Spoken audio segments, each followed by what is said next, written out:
Hello everyone and welcome back to another Rise of Kingdoms video. I am RoyalMixGaming and today we're going to be going over the patch notes that will be coming in the next week or so.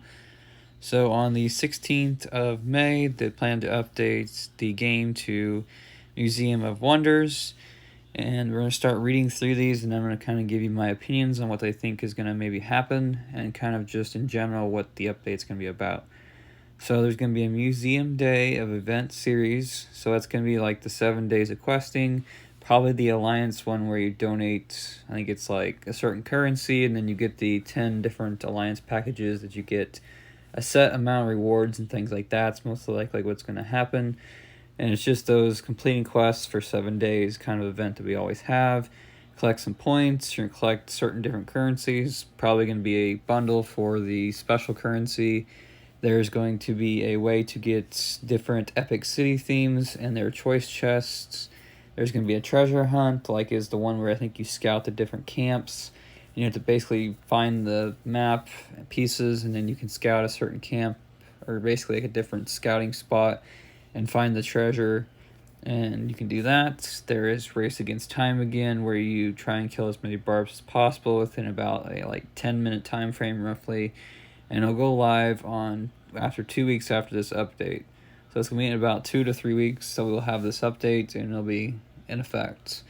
Number 2 here is all new War of the Ruins event. On the ancient battleground, the sandstorms blow fierce. Here many warriors will gather, and there's going to be 8 governors in this new battlefield of kind of like Champions of Olympia, basically like a battle royale. We're going to have one troop to battle with. I would recommend probably something high skill damage that's going to do a lot of damage up front. Possibly like Scipio or XY or Nevsky is probably going to be one of the best marches to bring to this. Probably Cav also. If you're going to get a lot of extra march speed with Cav, probably would be a good idea. But it's basically going to be like a battle royale where 8 people are going to be looking around the map trying to gather up the biggest armies.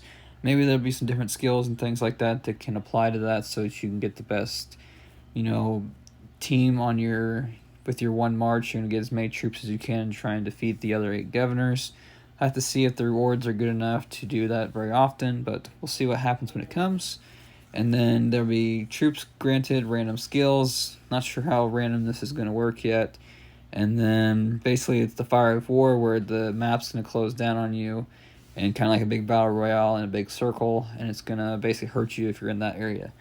Lost Kingdom optimizations for Season 1, Endless War. There's going to be 4 kingdoms now starting in Lost Kingdom Season 1 instead of 8. Map's going to change a little bit, probably more like Heroic Anthem or something similar. There's going to be probably kingdom-wide technology buffs for the KVK 1, so you're going to be kind of like Light and Darkness, where you kind of donate something, maybe a currency, and you all get a certain amount of tech. There's going to be a new Slay the Barbarians within the time limit challenge with Chieftain Lowheart to win rewards for your other kingdom and your members. Probably something kind of like the Kahar, or kind of like basically the new Crystal event, where you're trying to prepare yourself for the Crystal event with the new event that you kill the boss multiple times. And then there's which is the Karyawak boss. Basically, you're trying to defeat that. It's probably something like that, a little bit differently. And then there's going to be notifications about when that's going to be online. The Season of Conquest, Power Up Pioneer event launch. So this is basically a new format of Heroic Anthem. Basically the same map, just different mechanics to the Heroic Anthem itself.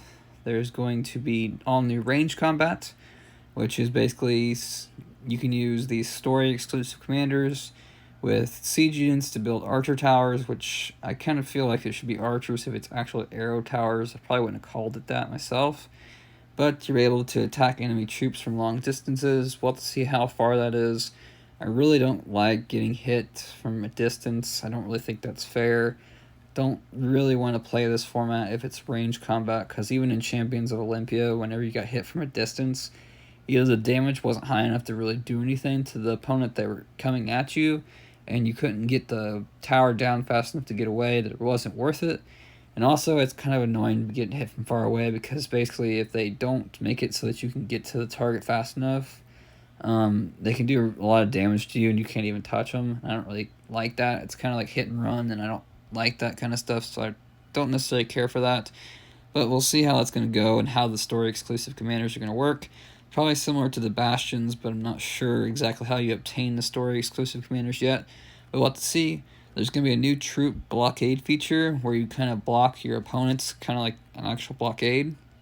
Let's see how that works, because if you can set up a blockade around the pass, I'm not sure how you're going to get through a lot of that kind of stuff. If you have a lot of people, you can set up some sort of blockade.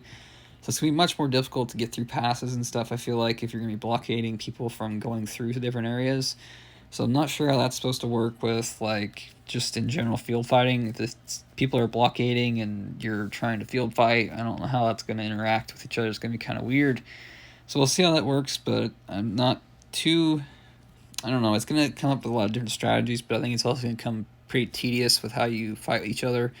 A lot less murder balls in fighting and a big murder ball, and it's going to be more like blockading and hitting from a distance, and I don't know if I care for that as much because it's not as much fun. I think it's more kind of hit and run, like I was kind of saying, just like city hitting, where you kind of jump out, hit, and run, don't get hit back very hard. So there's going to be a new coalition diplomacy system. We'll see how that works.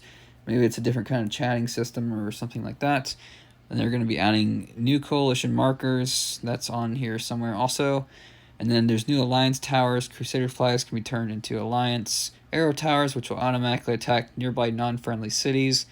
I don't hope that's kind of just misworded and not actually hitting your city, because if the flags are able to hit your city and you're basically war frenzied, I don't know how that's supposed to work. I don't agree with that, so I hope they don't actually do city hitting with towers. I feel like that's kind of dumb. I can understand if the towers themselves hit the troops maybe or something that were in the field, but hitting cities is kind of counterproductive or not what I would like to have happen. So we'll see how that works, but I hope it's not actually hitting the cities themselves, even though it says non-friendly cities. We'll see. Improvements to the Season of Conquest story, Desert Conquest. I haven't played this, so I don't know how much this is really going to affect it. Fortress management screens, basically an easier way of managing the different fortresses on the map. There's a new dispatch feature for recalling, so you can recall dispatched troops and improve your user experience for fortresses, basically different display screens. Other improvements: when a city's location becomes part of enemy territory during Lost Kingdom, it will automatically be teleported back to the starting province. And that's basically saying that if the alliance flag that you are sitting under and you bubble your city, and the enemy builds a flag where you're sitting, you're going to be automatically teleported away. Even if you've been zeroed, basically they're moving your city off the territory of the other opponent that you have, so that they can basically keep building flags unobstructed. And it's going to keep the bubble strategy from being such a problem sometimes when it's around passes and stuff like that, so that maybe they can try and build a flag, and then if you use the expel skill on one city, place a flag, and then you can get all the cities gone once you get one flag down. So it's going to help that out a little bit. And alliance fortresses cannot be built in Kingsland. That relates to Strife of the Eight. As far as I know, you can build fortresses, but that's no more. New coalition marker feature, which is really, really nice, because I know that from coalition you had to share the markers all the time in both chats, and sometimes you don't. So sometimes it's very hard to communicate.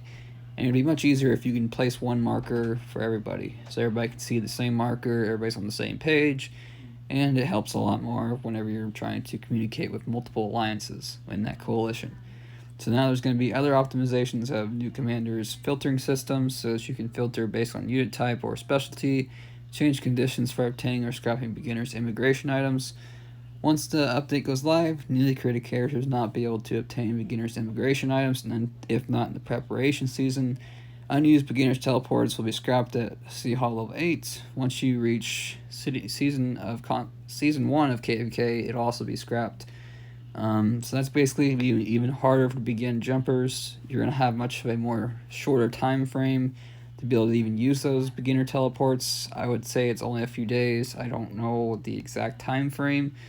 I know that you guys have asked a lot about beginners teleports. A couple of people have asked. I don't do it myself, so I can't really say how long you have.